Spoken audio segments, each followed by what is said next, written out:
साथीहरू आज हामी कक्षा 12 को बेसिक म्याथमेटिक्स अन्तर्गत च्याप्टर 7 सोलुसन अफ ट्रायंगलको समाधान ल्याएर उपस्थित भएका छौं। हाम्रो च्यानलमा नयाँ हुनुहुन्छ भने हाम्रो च्यानललाई सब्स्क्राइब गरिदिनु होला।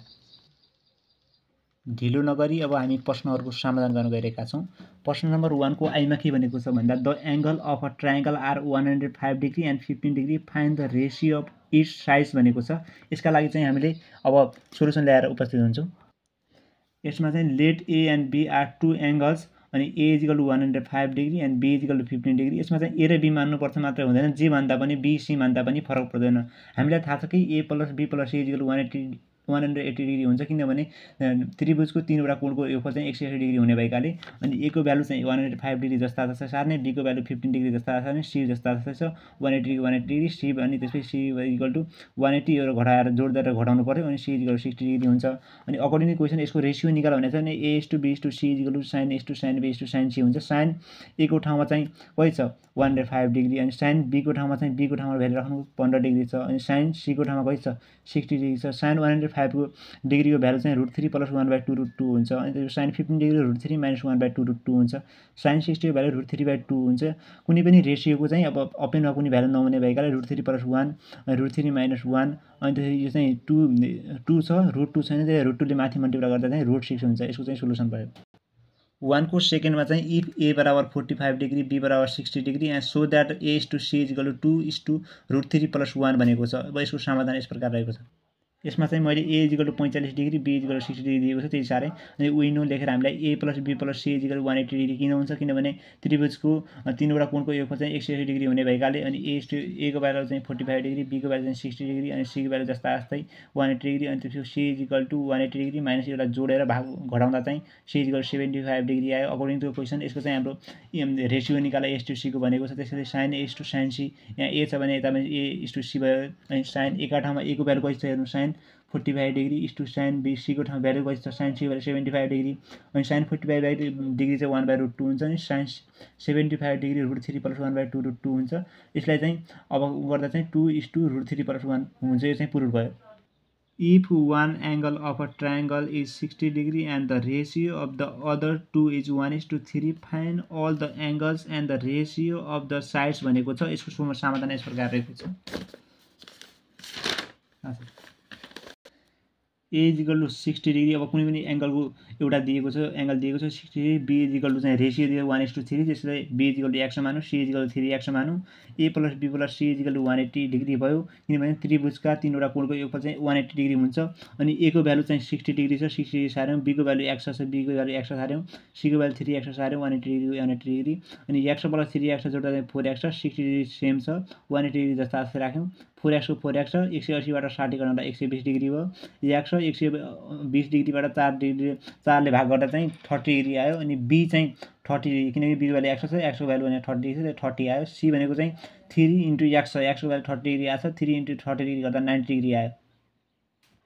अब चाहिँ त्यसको चाहिँ रेशियो निकाल्नु, A is to B is to C is equal to sine A is to B sine B is to sine C छ। अनि साइन ए का ठाउँमा 60 डिग्री छ, साइन बी का ठाउँमा चाहिँ 30 डिग्री छ, साइन सी का ठाउँमा चाहिँ 90 डिग्री छ। साइन 60 डिग्रीको भ्यालु चाहिँ √3/2 हुन्छ, साइन बी को 30 डिग्री भ्यालु चाहिँ 1/2 हुन्छ, र साइन 90 को भ्यालु चाहिँ 1 हुन्छ। त्यसैले अब 2 ले 2 गर्दा √3:1:2 हुन्छ। यो answer.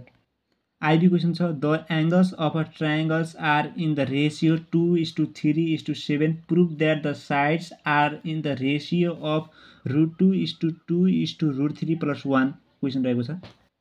Late angles A B and C are 2x 3x and 7x, अनि A is equal to 2x, B is equal to 3x, C is equal to 7x छ। अनि A plus B plus C is equal to 180 degree, त्रिभुजका तीनवटा कोणको योगफल चाहिँ 180 degree हुने भएकाले ए का ठाउँमा चाहिँ 2x राखौँ, बी का ठाउँमा 3x, सी का ठाउँमा 7x is equal to 180 degree. अनि त्यसपछि यो सबै जोड्दा चाहिँ 12x भयो, 180 डिग्री सेम छ। x इज इक्वल टू 180 डिग्रीलाई 12 ले चाहिँ भाग गर्दा चाहिँ 15 डिग्री आयो। अनि ए को भ्यालु चाहिँ अब के छ, ए को भ्यालु 2x छ, 2 इन्टु x को ठाउँमा 15 डिग्री 30 डिग्री भयो, बी को भ्यालु 3x छ, 3 इन्टु 15 डिग्री 45 डिग्री, सी को भ्यालु चाहिँ 7x छ, 7 इन्टु x को ठाउँमा 15 डिग्री 105 डिग्री। यसको रेशियो निकाल्दा चाहिँ A is to B is to C is equal to sine A is to sine B is to sine C छ। Sine A का ठाउँमा 30 डिग्री साइन, अनि बी को ठाउँमा चाहिँ 45 डिग्री राख्यो, साइन सी का ठाउँमा चाहिँ 180 5 डिग्री राख्यौँ अनि sin 30 को भ्यालु 1/2 हुन्छ अनि sin 45 को डिग्री 1/√2 अनि sin 105 को √3 + 1/2 √2 यसले सबै गर्दा चाहिँ √2:2:√3 + 1 हुन्छ। If cos A = 4/5 cos B = 3/5 find A:B:C भनेको छ क्वेशनले।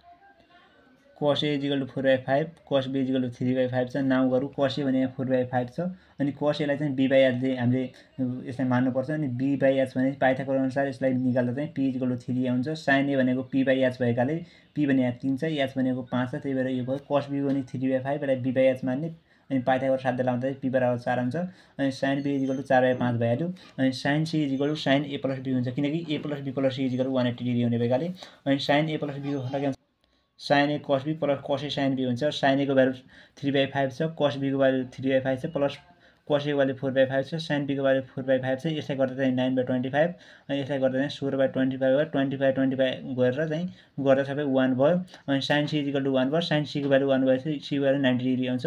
हामीलाई थाहा छ कि A/sin A B/sin B C/sin C हुन्छ अनि A को ठाउँमा जस्ता जस्तै अनि sin A को ठाउँमा 3/5 हुन्छ सन्तरी 1/5 ले मल्टिप्लाई गरिदिने अनि B को ठाउँमा sin B को भ्यालु राख्ने 1/5 ले मल्टिप्लाई गरिदिने C को ठाउँमा नि अपन 1 * 1/5 ले मल्टिप्लाई गरिदिने अनि 5 ले 5 लाई काट्यो A/3 बच्यो यो 5 लाई काट्यो B/4 बच्यो अनि C भयो A/3 = B/4 = C/5 भयो अनि A:B:C = 3:4:5 भयो।